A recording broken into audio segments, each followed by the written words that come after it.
Sir నమస్కారం sir. నమస్తే.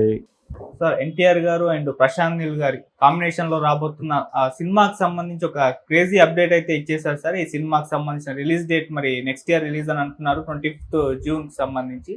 So 1 year లో షూటింగ్ కంప్లీట్ అయిపోయి రిలీజ్ అయిపోతుందా ఈ సినిమాకి సంబంధించి?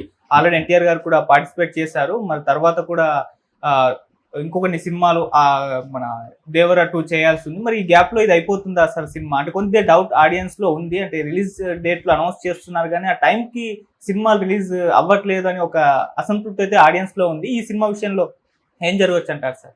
అంటే ఎన్టీఆర్ ఆల్రెడీ ఈ సినిమాలో ఈ షూట్ లో పార్టిసిపేట్ చేస్తున్నాడు అనేది అర్థమైంది ప్రపంచానికి. అర్థం కావడానికి కారణం ఏంటంటే ఆయన పర్సనాలిటీ, ఆయన ఎలా ఉంటాడు ఈ సినిమాలో అనేది, ఆయన లుక్ ఏంటి అనేది రివీల్ అయింది ఆల్రెడీ. ఆయన దేవర సినిమాకి సంబంధించి జపాన్ ప్రమోషనల్ యాక్టివిటీలో ఉన్నప్పుడు ఆయన గెటప్ చూసి చాలా మంది మాట్లాడారు, ఏమిటి ఇలా ఉన్నాడు అని. తర్వాత ఆయన ఇక్కడ Kalyan Ram cinema pre release ఈవెంట్కి వచ్చినప్పుడు కూడా స్లిమ్ గా కనిపించాడు. ఈ స్లిమ్నెస్ వెనకాల ప్రశాంత్ నీల్ సినిమా లుక్ ఉంది అనేది ప్రపంచానికి అర్థమైంది. అది మాట్లాడుకున్నారు చాలా మంది. సో ఆయన ఆ సినిమాతో అటాచ్ అయి ఉన్నాడు, ఆ సినిమాకి సంబంధించిన షూటింగ్లో పార్టిసిపేట్ చేస్తూ ఉండొచ్చు.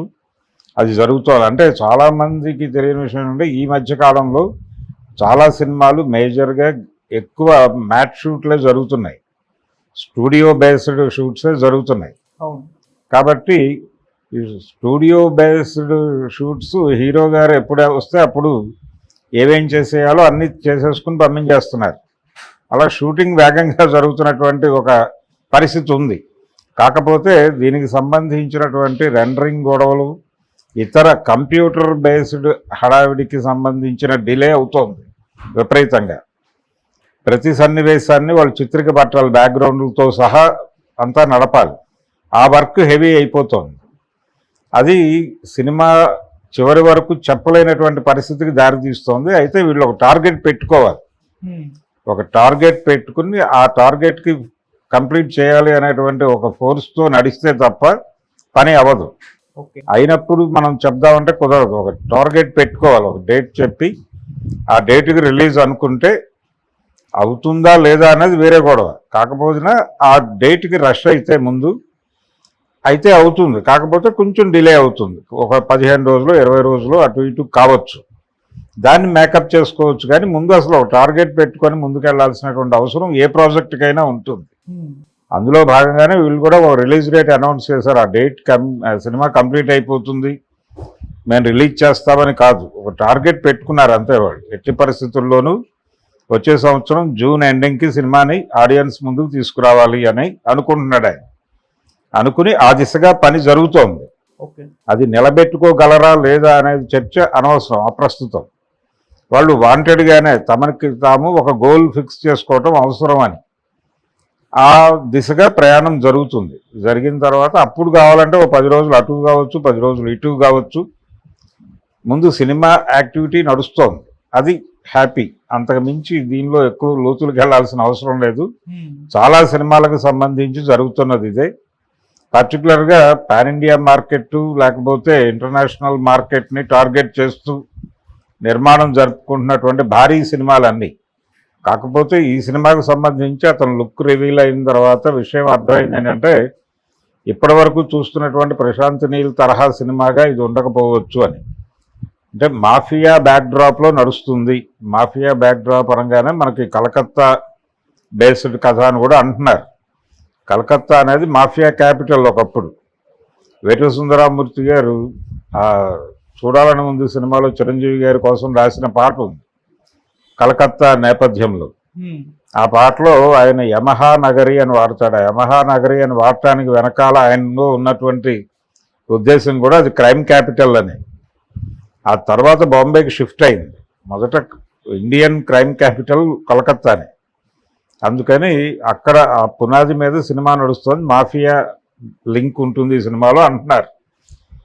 సో అందుకని ఆ నేపథ్యం కలకత్తా ఇవన్నీ ఉంటే ఉండొచ్చు కథలో. దీనివలన ఏంటంటే ఇప్పటి వరకు గనులు కార్ఖానాల్లో అతని క్యారెక్టర్లు నడుస్తున్నాయి. ఈవెన్ సలార్ విషయంలో కూడా ఆడియన్స్ కొంత ఇబ్బంది పడింది. అక్కడే బ్రైట్గా ఉండడు హీరో, అవును. బ్రైట్గా లేకపోవడం అనేది ఒక ఇబ్బందికరంగానే అభిమానులు భావించారు. అయితే దాని నుంచి బయటకు వస్తాడు, సలార్ 2లో డిఫరెంట్ ప్రభాసం చూస్తారని ఆయన చెప్పాడు. దాదాపు కల్కిలో కూడా అదే జరిగింది. అంటే ఏదో ఒక విచిత్రమైన ప్రకృతిలో నడుస్తూ ఉంటుంది ఆ క్యారెక్టరు, ఆ వ్యవహార శైలి అంతా. అవును.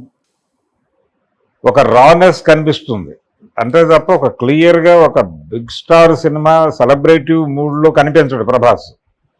అది కూడా అభిమానులు కొంత ఇబ్బంది పెట్టినప్పటికీ కొంచెం ఎంటర్టైనింగ్ మోడ్లో ఉంది కాబట్టి సర్దుకుపోయారు కల్కికి సంబంధించి. సలార్కి అలా సర్దుకుపోయే పరిస్థితి లేదు. అందుకని దీన్ని ఎక్స్పీరియన్స్గా తీసుకుని ఉండొచ్చు ప్రశాంత్ నీల్. అందుకని ఆయన కొంచెం ఈసారి ఒక డిఫరెంట్ ఏరియాలో ప్లే చేయబోతున్నాడు.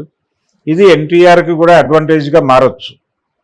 అందుకని ప్రశాంత్ నీల్ ఎన్టీఆర్ సినిమా మీద ఎక్స్పెక్టేషన్స్ అంటే ఆ సినిమా గురించి అనుకున్న రోజుకి ఇప్పటికీ అంచనాలు పెరిగాయి.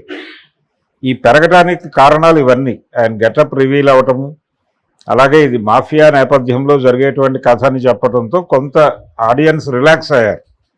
ఆ రిలాక్సేషన్ స్పష్టంగా కనిపిస్తోంది. దీని మీద ఆల్రెడీ వాళ్ళు షూట్ మొదలు పెట్టారు.